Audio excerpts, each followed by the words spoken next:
Class 12 accountancy, समझ नहीं आ रहा ना कि प्रैक्टिकल एग्जाम में क्या क्या होने वाला है, रिटर्न होगा या नहीं होगा, समझ सा नहीं आ रहा यार बिल्कुल भी। पहली चीज, क्लास 12 अकाउंटेंसी वाले बच्चों, रिटर्न एग्जाम अकाउंटेंसी में last to last year withdrawal हो चुका है, खत्म हो चुका है।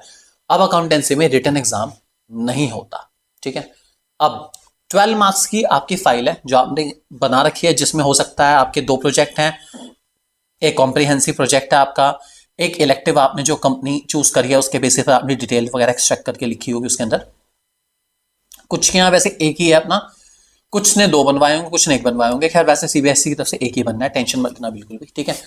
तो सबसे पहले काम जो आपको करना है, जिस भी कंपनी के ऊपर आपका प्रोजेक्ट है, वो कोई भी हो सकती है, it could be Reliance, it could be Bajaj consumer और any company it could be, ठीक है।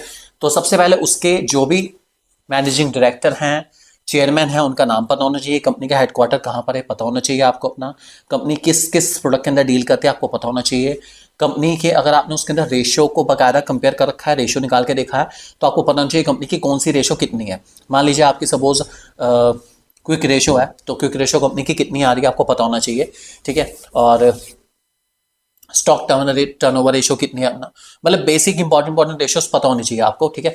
सबसे पहला जो एग्जामिनर आपसे क्वेश्चन पूछेगा वो 90% चांस है वो फाइल से रिलेटेड पूछेगा। और जो आपकी एनालिसिस वाली बुक है, ठीक है, जिसमें रेशियो वाला चैप्टर हमारा है, कैश फ्लो स्टेटमेंट वाला चैप्टर है, तो कैश फ्लो स्टेटमेंट में से इन्वेस्टमेंट एक्टिविटीज के अंदर क्या क्या आता है, इन्वेस्टिंग एक्टिविटीज में, फाइनेंसिंग एक्टिविटीज में क्या क्या चीजें आती हैं, क्या प्लस में जाती है क्या माइनस में जाती है अपना।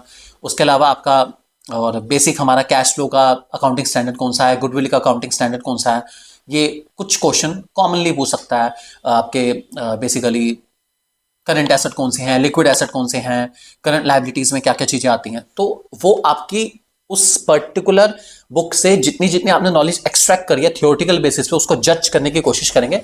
इसके अलावा आपसे पार्टनरशिप से पूछ सकते हैं कि ABCD चीज कोई भी देके इसका ट्रीटमेंट क्या होता है, किस रेशो में इसको डिवाइड करा जाता है, ठीक है, और गुडविल का फॉर्मूला क्या है, गुडविल किस किस तरीके से निकाली जा सकती है। तो ये कुछ बेसिक क्वेश्चंस वो जनरली पूछने की कोशिश करते हैं, तो उनका मेन पर्पस है आपसे at least basic level of accountancy की नॉलेज लें कि आपको है या नहीं है। तो प्लीज अच्छे तैयारी करिए इन सारी चीजों की जो मैंने आपको बताई। Thank you very much and God bless you all. जल्दी से चैनल को कर लो सब्सक्राइब और शेयर करना मत भूलना अपने सारे दोस्तों के साथ।